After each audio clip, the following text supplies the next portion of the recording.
welcome to everybody today who's joining us on this panel discussion about the recent past and I guess the near future of our industry.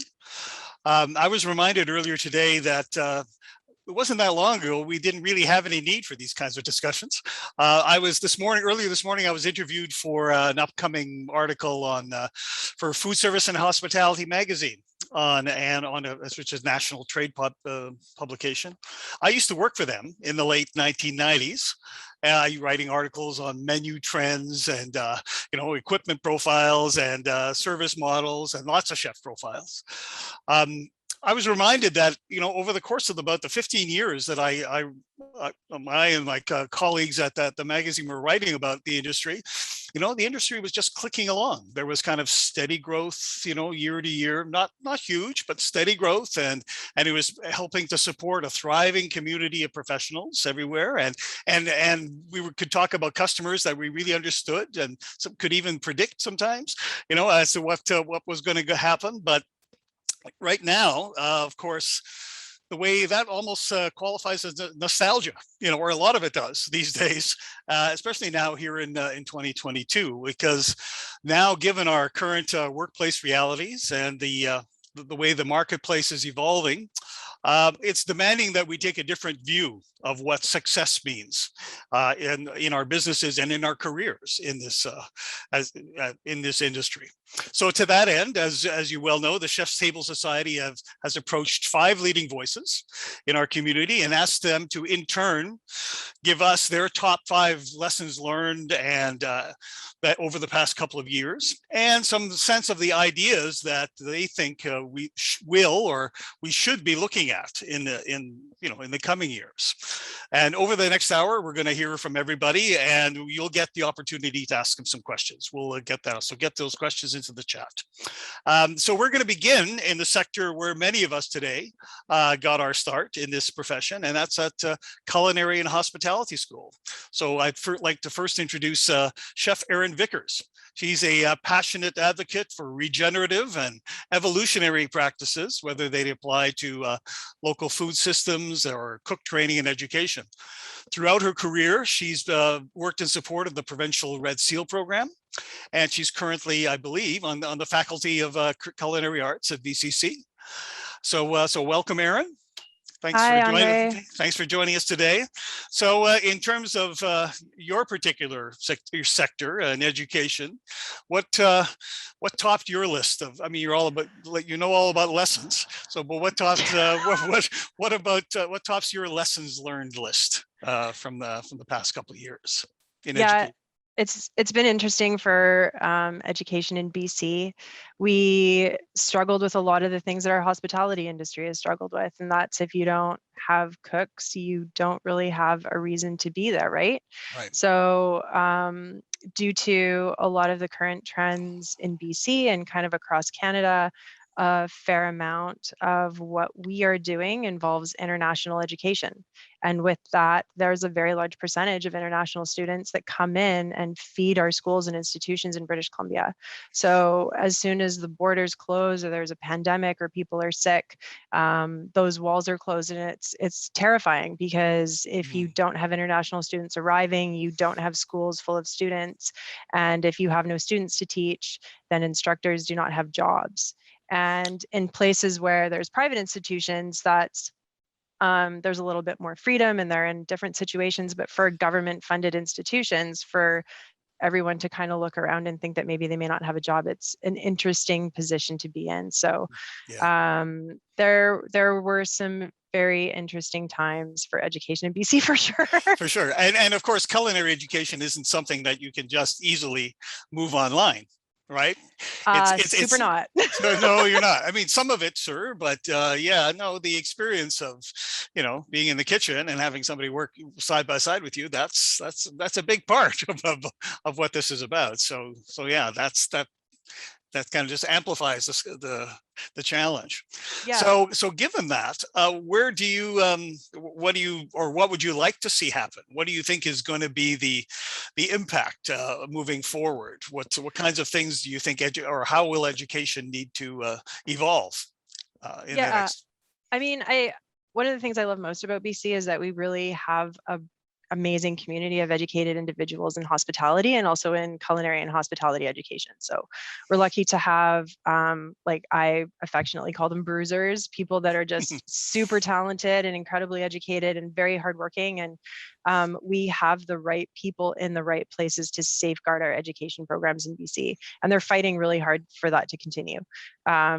Culinary education, and same with hospitality, wine, spirit, all of it is diverse, right? So you can go and get your food training and do a culinary program. But for back of house, you also have your trade training, which is ITA, and your different trade certifications. So there really are multiple levels of education as you move through in different schools and how you navigate that path.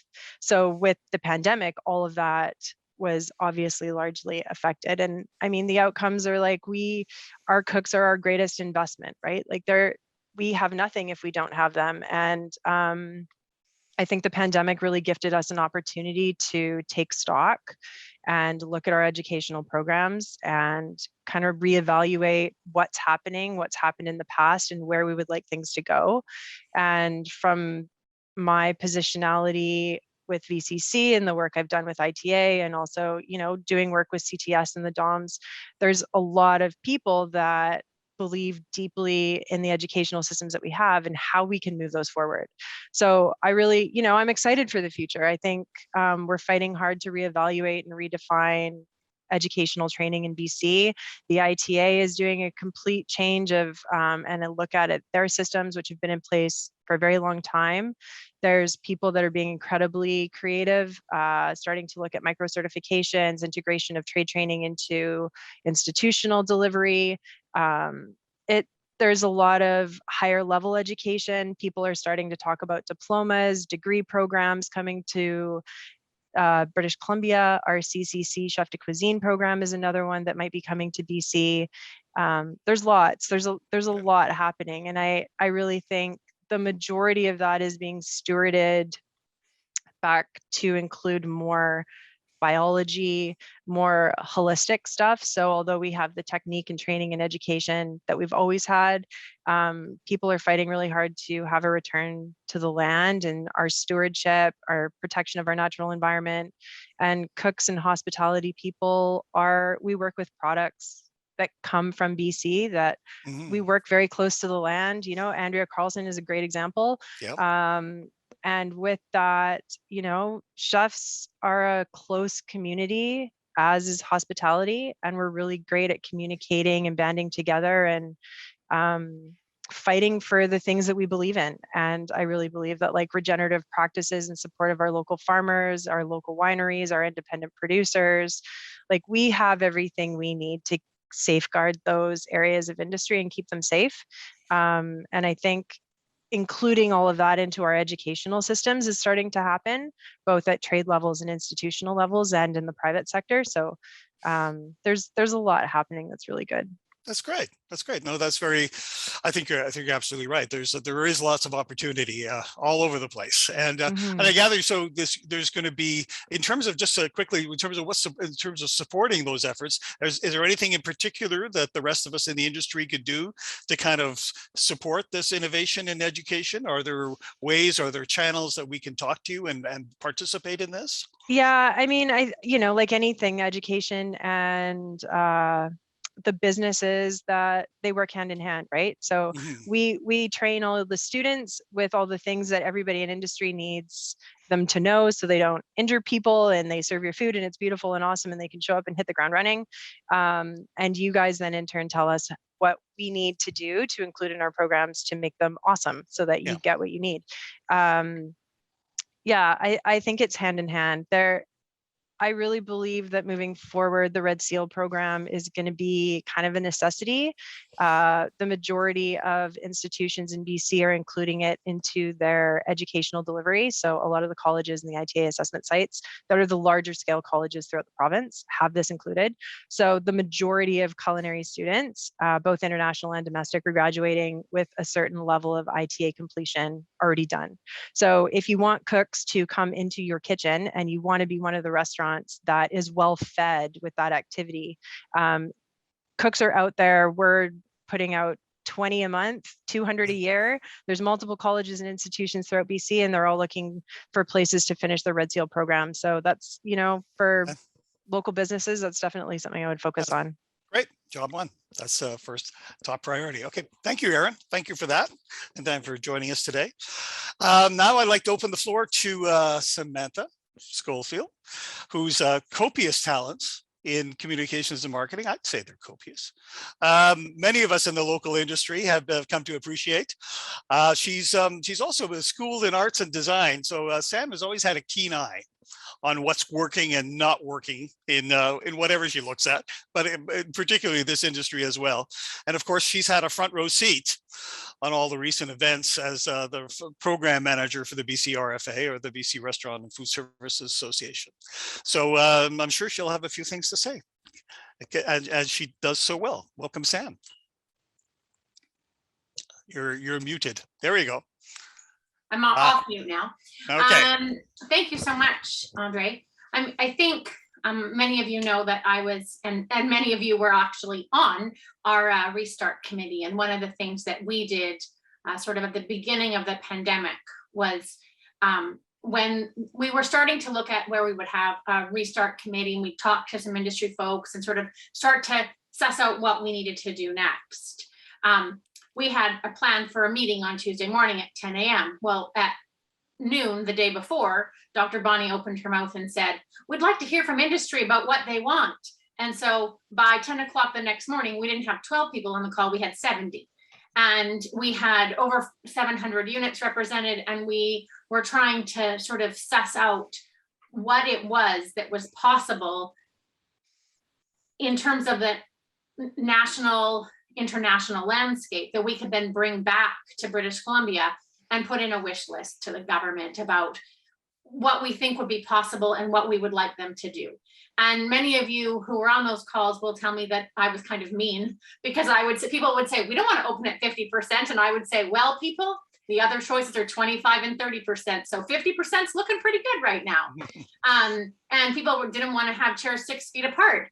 And I said, "But lots of places are at 25%, which is way further than 6 feet apart." So we did a lot of things where I did a lot of scanning of every other market and tried to make sure that when we were making presentations and talking to government and to industry, that we had that scan of the landscape, that we could then put forward ideas that were marginally realistic, and hope that they would have buy-in for that, instead of going out to some area where we were completely not interested in what they were putting forward, try to get that cohesion and put forward some realistic ideas that they could buy into, and then we could move forward. Now, as Mark will tell you, there was lots of areas where we got absolutely no buy-in, and they did exactly what they wanted. And, we couldn't wiggle an inch or a millimeter on where their goals were. But on other things, there was some ability to work with industry and at least showcase our perspective, and to talk about what it looked like when we talked to all of you guys and said this needed to be different because X, Y, and Z, and sort of gave them a better picture of what our industry looked like. So that's sort of where we started with this. And one of the first opportunities that we were really able to get behind, continues to be one of the opportunities we need to get behind now, is animating outdoor space, looking into that public square concept, and making sure that where in Europe, everybody's been dining outside all year round in the rain, no matter what, go to Central America, South America, that's eating outside is a normal thing.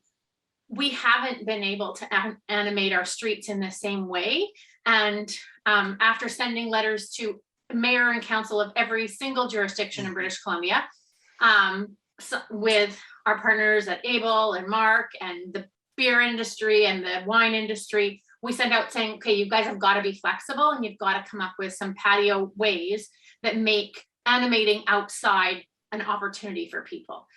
And I think that is definitely one of the lessons learned, that we should have had more public space and more animation of outdoor space, and we should do more with it still, because particularly in every part of British Columbia, we have the natural beauty, we have the ability to entertain. So how have we not done this for so many years? So that I think is our first thing. But as a call to action to everybody, the government is making those permanent. So you have to put in they aren't doing a temporary renewal. So all of the programs on patios were temporary. So they were renewed at the end of the summer for the next summer.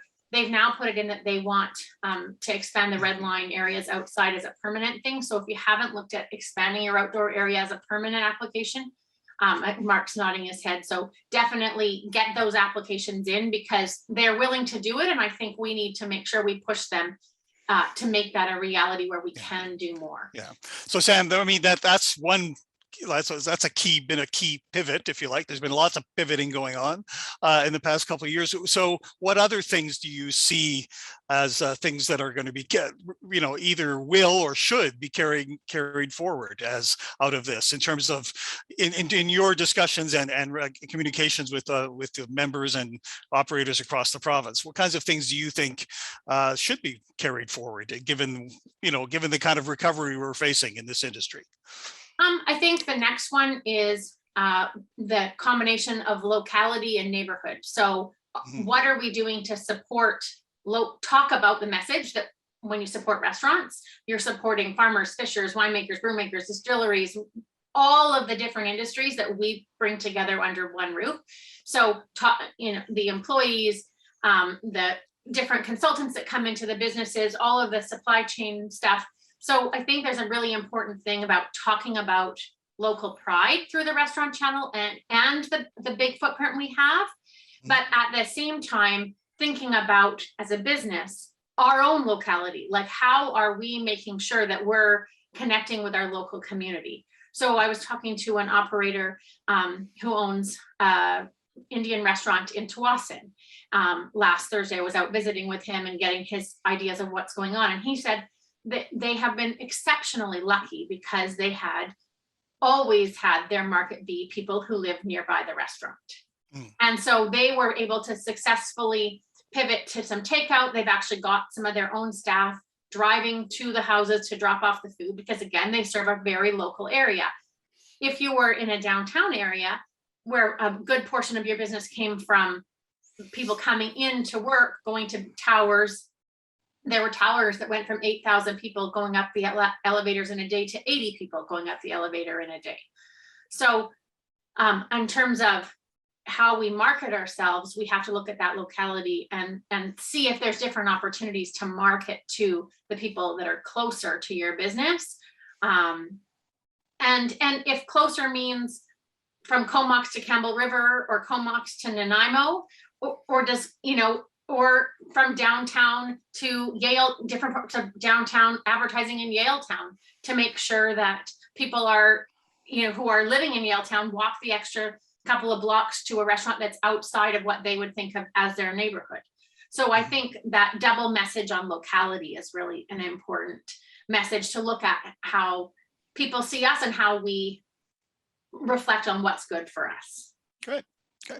Any more? Anything else on your list? Okay, sure there's one that's my nitpick of the universe.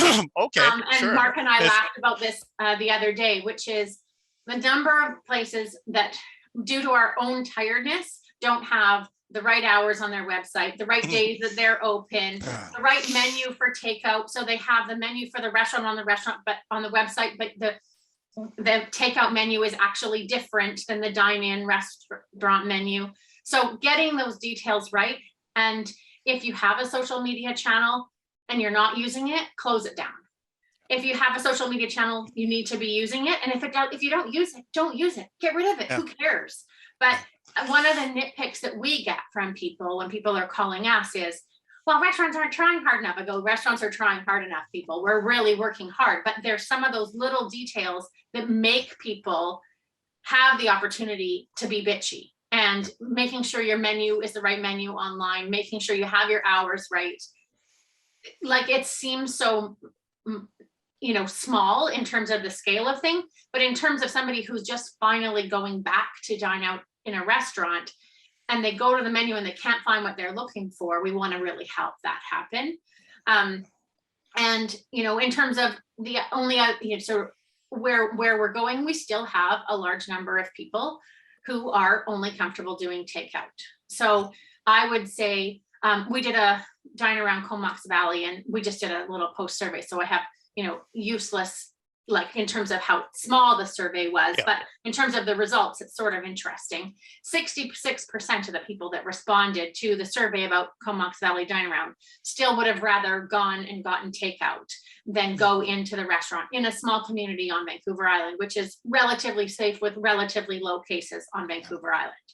So I think we have a lot of uphill battle in terms of getting people to come into restaurants still, but we can look at that. The flip side of that is, if you're not offering takeout or takeaway or take and bake, that's what getting my words caught up. But if not every restaurant can do takeout and have the food taste good, but you could do something that's a frozen soup that could be a reheat. You could do something with cooking instructions. So really taking advantage of that sense that people do want to take something home. And maybe it's not people are coming to your restaurant and ordering takeaway. Maybe it's something that they're going to your restaurant, they're having the beautiful meal, and then they say, I'd actually like, something, a dal soup or something, a dal or a soup or something to go with it, and they have that the next day. So maybe it's just a way to make that bill larger, that they're not thinking of you for takeout, but when you're there, they buy something that they can take with them. Cool. As a reheat item. That's great. Great idea. Good idea. Oh yeah, I think you're right. I think there's been a wide range of opportunities that have been opened with this, and yes, I mean, not everybody has figured it all out, and I think that's going to be part of the areas of innovation as we keep moving forward, as we discover the kinds of things and start putting more things in front of people as time goes on. So we're clipping along here through our panel. I'm very glad to see that. Just a reminder to everybody who's joining us on the AGM that if you do have a question for our panelists, just drop it in the chat and we'll get to that very soon. And of course, as we know, the pandemic has impacted every sector of industry, multinational chains, local growers, everybody in between. Those impacts have of course, have been widespread, but unfortunately, they haven't been equal. And I think we'll all agree that some of the hardest hit through all of this has been the independent operator, who, despite best efforts from government and a lot of other support, has typically faced the toughest uphill battle to keep their kitchens open. And I think Carrie Green Sherman's can relate to that. In today's context, she's joining us as the co-founder of Chambar, Cafe Medina, the Dirty Apron Cooking School, among other things. However, Carrie is also very active at the crossroads of sustainability and ethics and business. She's on the board at the Vancouver Economic Commission and at the Hollyhock Leadership Institute. So welcome, Carrie. Did I frame your challenges as an independent operator correctly? It's been kind of tough, huh? Yeah, I mean, there's a few of you on the call that have been part of that struggle, and I think aside from the the fragility of our local food systems, the first reaction, because of my work around regional sustainability, was really realizing how fragile our food systems are when we consider volume of food required just in Greater Vancouver versus what we actually consume. And so if for whatever reason the border had happened to close and we couldn't get food up from the US or Mexico, it would have been dire. And so in reacting to that possibility, realizing where the difference is, I think what comes to mind as for independent restaurants was realizing where there's a lack of advocacy for independent restaurants, and that independent restaurants, the way that they function compared to chain restaurants, is very different, and the needs are very different. And most independent restaurants are so operationally intense that people don't have the time or the aptitude to be able to connect with political representatives that can support them, or even have the time to get together to really forecast and plan what are the needs upcoming, or access data to see, hey, what is the actual shortage? How many cooks do we need? That there's a real need for collaboration within the industry between the people training, like as Aaron suggested, for us to actually know what is the difference. Like as an example, we realized that there was a shortage, which we already had because of the issues some time ago with the temporary foreign worker program, is how do we know what the shortage is before it comes so that we can be prepared. So knowing that we would have a shortage for September last year, which is when for us personally, we ramp up in our busyness without mandate restrictions. We started training entry level because there weren't enough people that we could find to be ready. So we went from having a 70% experienced kitchen to a 20 to 30% experienced kitchen. So then we needed more staff to deal with the volume that we have because they don't have the experience or the mostly experience to be able to handle a rush or know what it's like to be online in a high volume restaurant. So those types of challenges. But being able to position the restaurant sector, especially restaurants, as a profession, rather than as something you do while you do something else. So I'm gonna be in this profession, and that we don't present ourselves as it is in Europe with more established culture, age of culture, that we've reached this point in time that we should be presenting the restaurant sector as an actual profession. And how do we hold people all the way through that process, that the institutions that are schooling, the restaurants that are hiring, and the mentorship that's required, that we're wireframing and mapping out what is the longevity of this profession. There's disparity between how do we support women versus men who want to have children or vice versa. How do we support the complexities of that, because it actually can work, and really advocate and present solutions to the government. Because what became really apparent during COVID especially was that the government was throwing out solutions that actually made no sense. And you realize how often it happens in government that you have people that are not actually collaborating with a sector, the private sector, to have a deeper understanding of what's involved.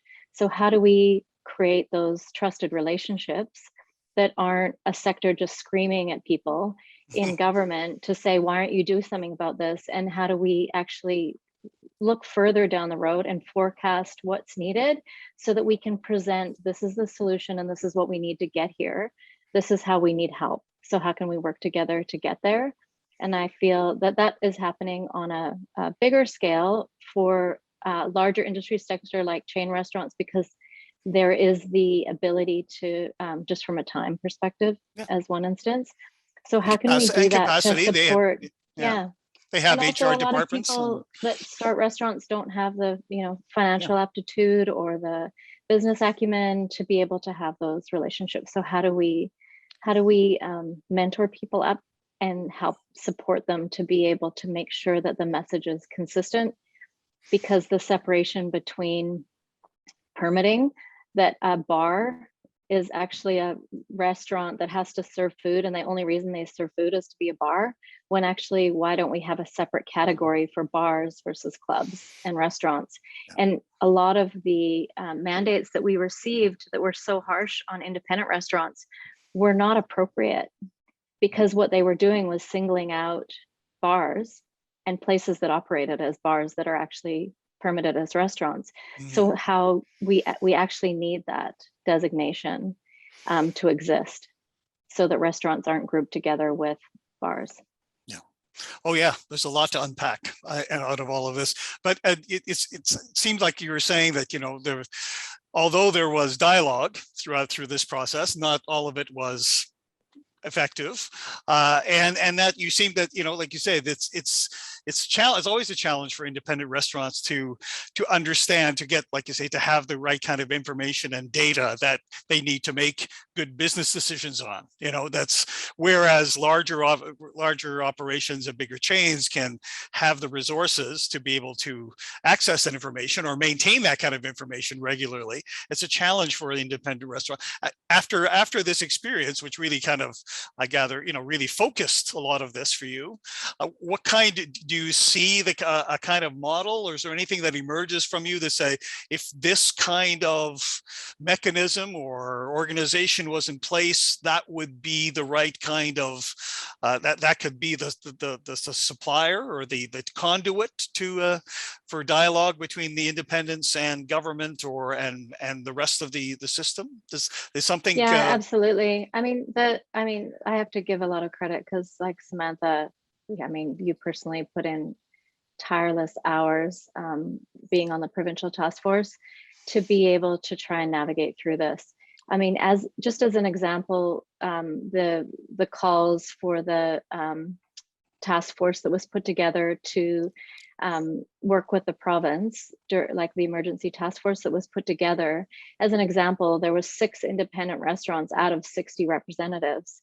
So it shows a shortfall in representation, and it's certainly the BCRFA is an organization that can do that, and BC Restaurants Canada has a scope in that work.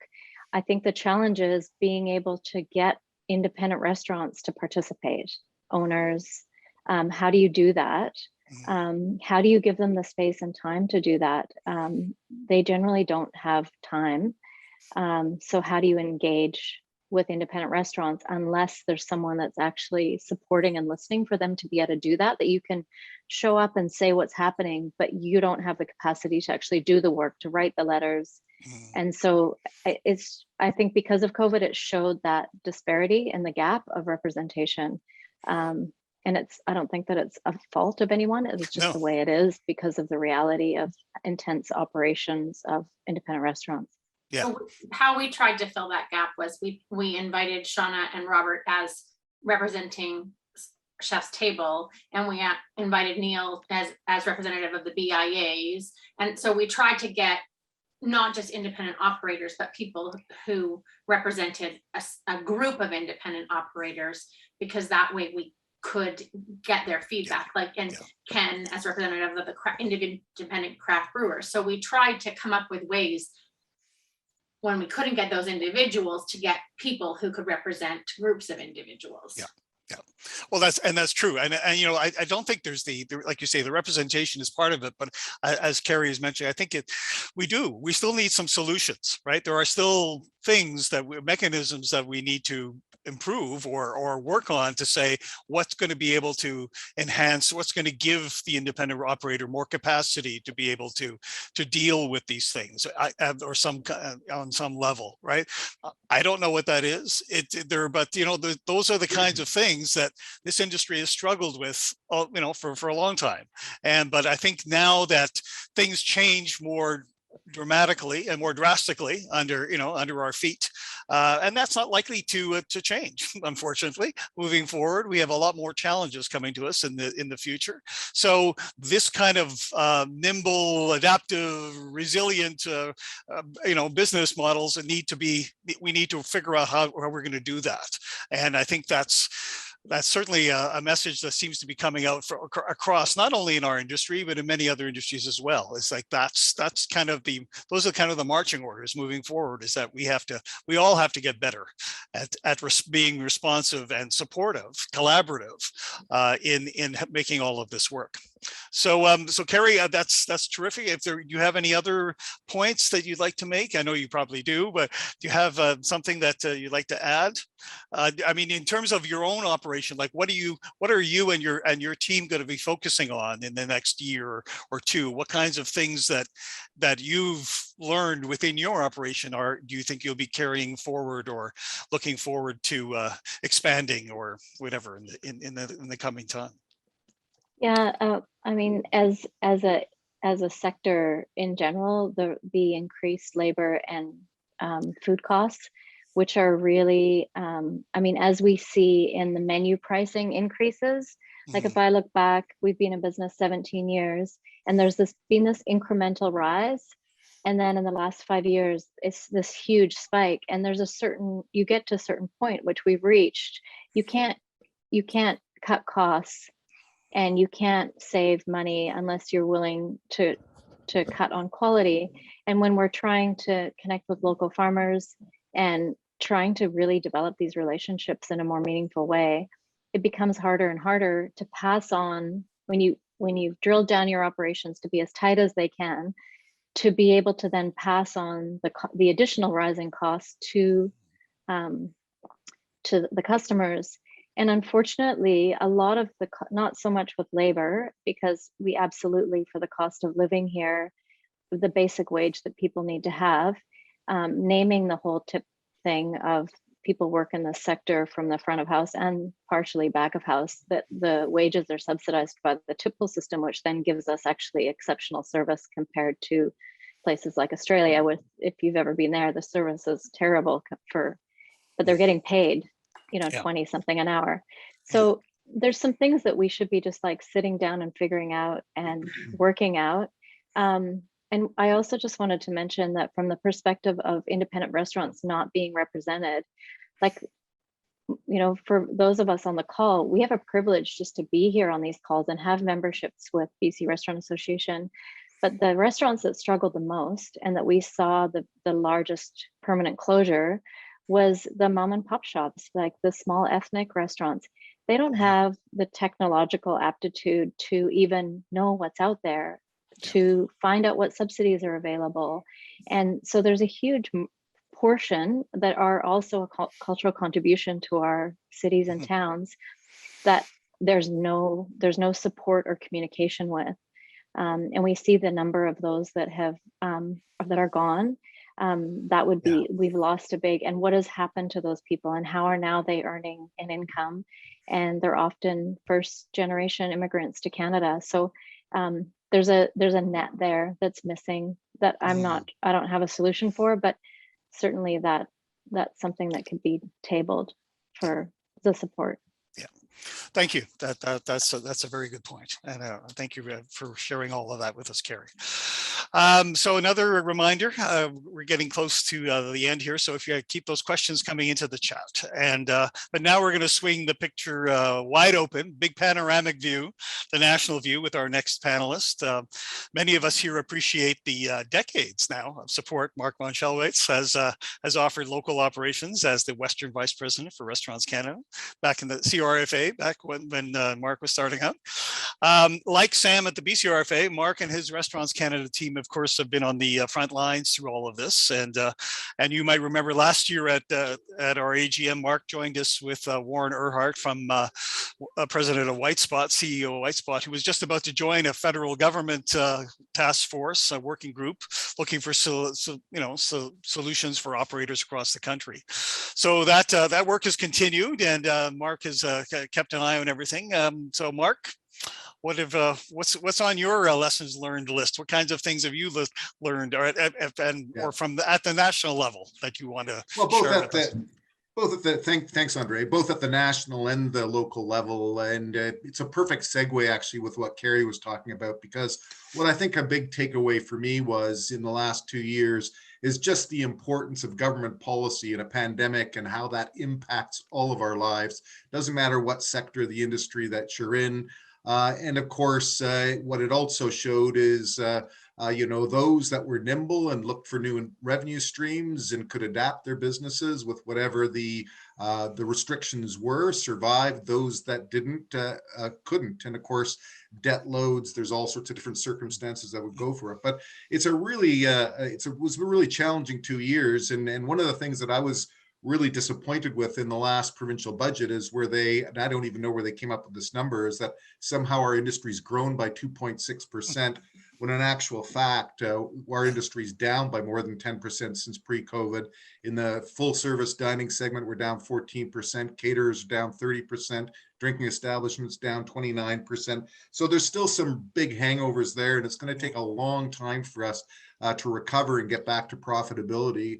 The other things as well, as far as, that nimbleness and what's happened, there's always, there's been some challenges with government, but there's also been some big opportunities and some big wins. Sam mentioned earlier the whole TESA things, where we now had the opportunity to really expand those outdoor patios. Liquor deliveries now come into play as a big issue. And of course, the pandemic was the thing that got us across the finish line to finally getting permanent wholesale pricing for liquor. So there were some things there, and we have to put it in perspective. I do 3 provinces, so we're certainly in a better situation than Central Canada and Eastern Canada that were closed twice as long as we were, and had a lot more significant impacts on the industry as a result of that. But what we will see now, as far as where the industry is going, is in looking for those new revenue streams. We saw a big shift from on-premise dining, obviously with the restrictions, that dropped from 80% of sales down to 45% of sales, and takeout and delivery tripled from 12% of full service sales to 36%. So I think that's a big indication of where things are going in the future. Kudos as well for the provincial government putting a fee cap on those third-party delivery sales, as that became a much more important part of our sales mix. And I think moving forward on that takeout and delivery, and especially when you combine another one of my takeaways on labor, is going to be a big reliance, I think, on those things going forward. We're going to be designing new restaurants now that'll have a built-in takeout and delivery window, so that can keep that separate from your on-premise dining. And the quick service side is going to be automating more and more and more, as the labor challenge is not going to go away. It's going to get worse. So those are some pretty big changes that took place, or takeaways. And on labor itself too, it's really difficult to keep your staff when you're constantly having to close and then open, and you're not really sure what hours you can provide. And so I think there's a real challenge going forward now as far as labor productivity, and only opening those hours that make the most sense for you to be open. And so I think that's a really big challenge. And demographically, we're not going to get those numbers. We're competing with a lot of other industries for a shrinking labor pool, where 10 years ago, we had 100,000 young people more entering the labor force than we do now. So there's some real challenges in how are we going to make things better going forward, as far as how we can maximize our labor productivity. The other thing, the big takeaway I think going forward is, if you weren't online, or if you weren't doing some digital marketing beforehand, it really, I think, emphasizes now that is a must-have. You must do that going forward. So, and then of course, the big thing that we've got, and others have touched on this, according, I think it was an Ipsos poll in January, 62% of Canadians are still uncomfortable going out. So we have to rebuild that consumer confidence, and there's been a huge transition as far as the importance of health and safety with our safety plans, that type of thing. That messaging is so important now more than ever, I think, to make sure that we can keep marketing to our guests that this is a safe and enjoyable place to come to. And as far as moving forward too, I think we're going to have to make sure that we take that technology piece into consideration as far as how we're going to market it and how we're going to build restaurants going forward. It's going to be a bit of a change than ever before, but labor is going to be a big challenge. We have still not got 30,000 people back to pre-COVID levels as far as the food service industry in BC. Yet at the same time, we have job vacancies of over 17,000. So that is going to be a big challenge moving forward as well. So I'll leave it there, but I've got some, if you've got some time, I'm certainly happy to take questions, but those are sort of my main takeaways and where I think we're heading.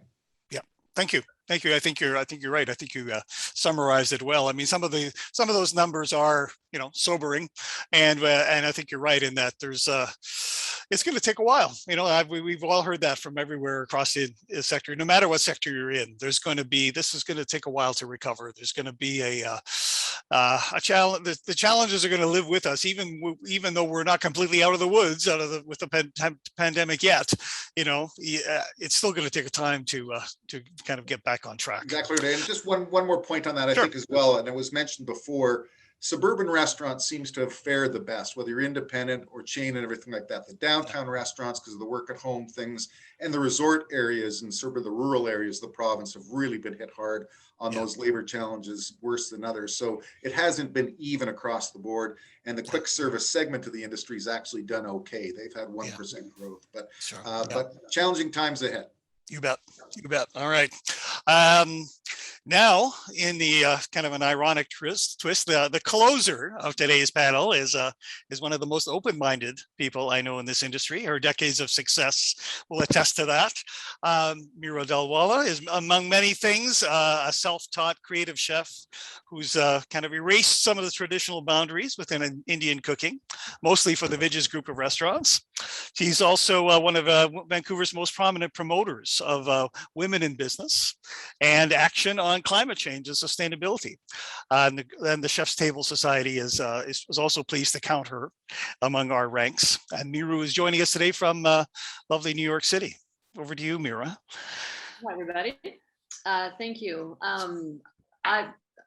Everybody who just preceded me, all four of you, it was fantastic. And so I really do want to reiterate that everything that I've heard so far just really it resonates with me. Kari and I are very similar in a way that we're running independent restaurants, a little bit bigger than other independent restaurants. But the most important thing, you know, as I was listening to everybody here is, for me, we don't know who the new consumer we don't know the personality of the overall new consumer. We can talk about individual customers, but it has changed. I think pre-pandemic, you know, restaurants, we were a place of abundance. We were a place of glamour. We were a place of celebration and generosity.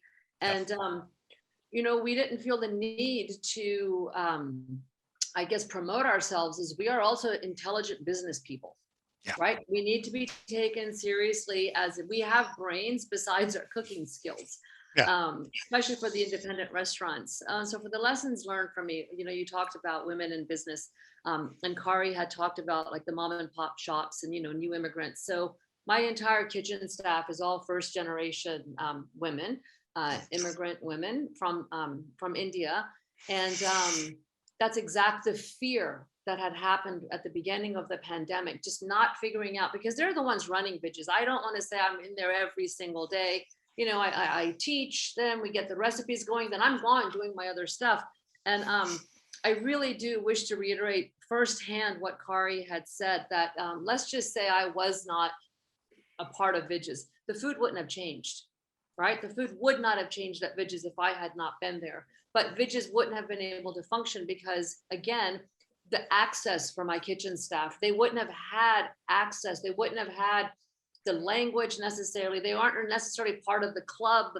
And I do realize for that, and also small restaurants. And so the biggest takeaway for me was the amount of leadership that was required during the pandemic, and not just a professional leadership in terms of the business itself, but an emotional leader. Because you know, one of my staff, and I think we got to talk about our staff. One of my front staff said to me, a lot of us front staff, at least in Canada, we come from broken homes. We come from family backgrounds where we serve, and when we please the customer, we like the fact that we have just pleased somebody. That's like, we come from those backgrounds. And so for me, at Vidges especially, there was a lot of emotional leadership required in terms of keeping staff motivated, but being honest about it. I think the most detrimental thing for me professionally with the pandemic is I had to make a choice between, okay, the limited resources. So we borrowed a lot of money to keep going. With the limited resources that I have, do I take care of my staff, or do I take care of the climate change aspect of my business? Do I take care of, you know, we were purchasing so much organic produce, organic meat, sustainability. Like I had really worked up to a good program. And, you know, and I was getting to the place where customers were willing to pay that for Indian food. And I want to be clear, you know, whatever Vikram and I have done, and we're outspoken in the industry, there still remains a bit of a subliminal thing like, oh, it's Indian food.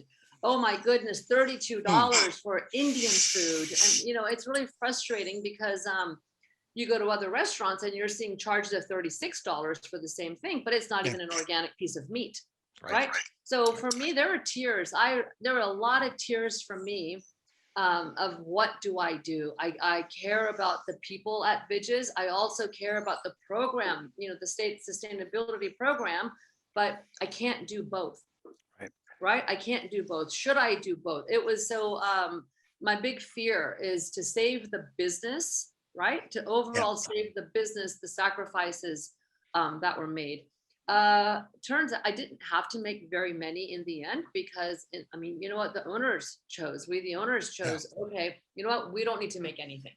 We're not going to change anything. We're going to deplete our own resources in a way, because you know what, we're the owners of the business. For chains, for smaller businesses, you don't have that leverage of I am the owner, so I make the final decision. I guess accessibility, I'm not sure what's going to happen with accessibility in the future. I find that when we talk about the new consumer, there are consumers who have a lot of money, who've saved a lot of money, and there are also a lot of consumers who have not, right? It's a balance. And again, I don't think environmental luxury is going to save us in the future. I think it's going to be accessibility, and I think a lot of us restaurants are going to have to be way more team oriented. And I'm not sure how. I'm really not sure how. No, you're quite right. I mean, certainly the future is going to be, if anything, if trends continues, we're going to be a much larger, much more urban society, and feeding those people well. Right. And so that's going to be the kind of challenge, and that's not going to be something, as a lot of people have already alluded to, that's something that people really do truly independently. We're going to have to really find better ways, better models to to collaborate on all of this. I think that's been a very clear message that has come through a lot of this, our past experience, that the road ahead is going to have to be, it's going to be like feeding, serving our community in different ways, like you say, new styles of feeding those consumers and of those customers in our community, and supporting them and integrating some, even more closely.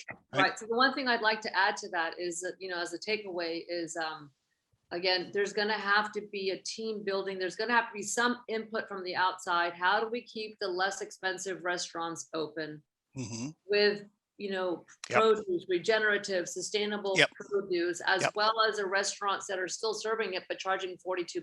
That's right. It's not sustainable anymore. We've got to figure out how to keep it all. Right. That's a very good point. And I think you're right. I mean, that's part of the richness of our industry that we all want to preserve, right? We understand that, unlike a lot of industries that have a more narrow scope, we're this big, and we like being that big. We like having that kind of variety and scope within our industry. It's really what one of the things that defines us, and of course is one of the biggest challenges moving forward. Well, anyway, I'm gonna wrap up on that, because I think that was a good point to talk about. It's a kind of broad way of looking forward. So now I think we're going to, I've been kind of looking at the chat a little bit now here and there, but I just want to add, I'll just ask one question, and then we'll go to some of our panelists, not the panelists, but the participants today. I was just going to ask you a little bit, because you mentioned it a couple of times about one of the things that our industry relies on very heavily, even pre-pandemic, is our supply chain and the suppliers. I just wondered if any of you have any comments on how the relationship between operations and supply chains, what did that look like through the pandemic from your perspective? And did it improve? Did it, what is your feeling on the relationship there? Anything that you'd like to highlight? To me, I was going to weigh in on that, just in that for the flooding in the fall has entirely screwed up part of our ability to work on that, Yeah. those local connections that Miri was talking about, because especially if you're based in the Lower Mainland, a lot of the people that we rely on for beautiful, fresh, seasonal produce are under 8 inches of mud.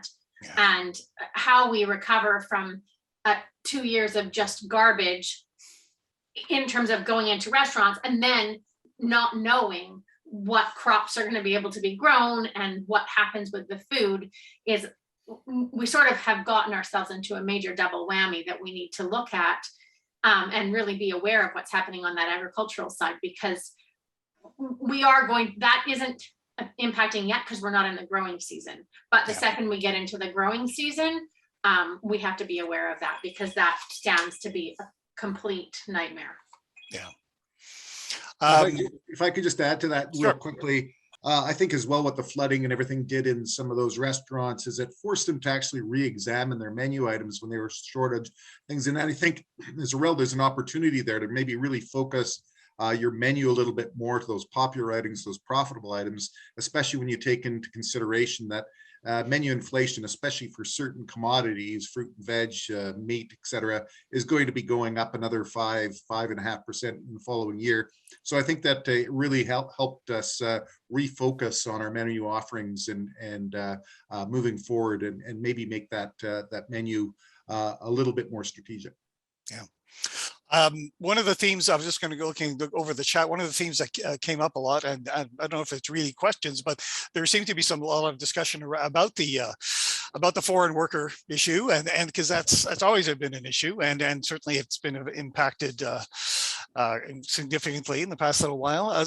Does Sam or Mark, do you have anything to update on that? And where do we sit now in that and on that side of things? Well, we sit, and Mark can weigh in, but we sit pretty much nowhere, because there's a huge backlog of applications. And I put in the chat, one of the things is that the foreign worker problem is only a solution because we have a pre-existing labor shortage due to the vast amount of, we have way more older workers than we have new workers coming into the market. So and that isn't for just restaurants, that's for everybody. For 3 people that retire in British Columbia for the past 5 years, there's only 1.5 to 2 coming into the workplace to replace them. So when our restaurants employ about 34% of all of restaurant industry workers, and that's like 193,000 people, 34% of them are under 25. So if we have less people under 25 to draw from, then we lose the unskilled labor, which then loses us the interest in becoming the skilled labor, right? Because you've got to have that progression from unskilled to skilled. So the temporary foreign workers, or the people that go from foreign workers to permanent residents, are a solution, because we actually need net immigration across the whole provincial workforce for our provincial workforce to be successful. From our side, we actually have an opportunity right now, because there's a lot of people that were working on cruise ships, or they were working in hotels in far-flung destinations where they have incredible passion, skill, hospitality training that could come here and want to come here.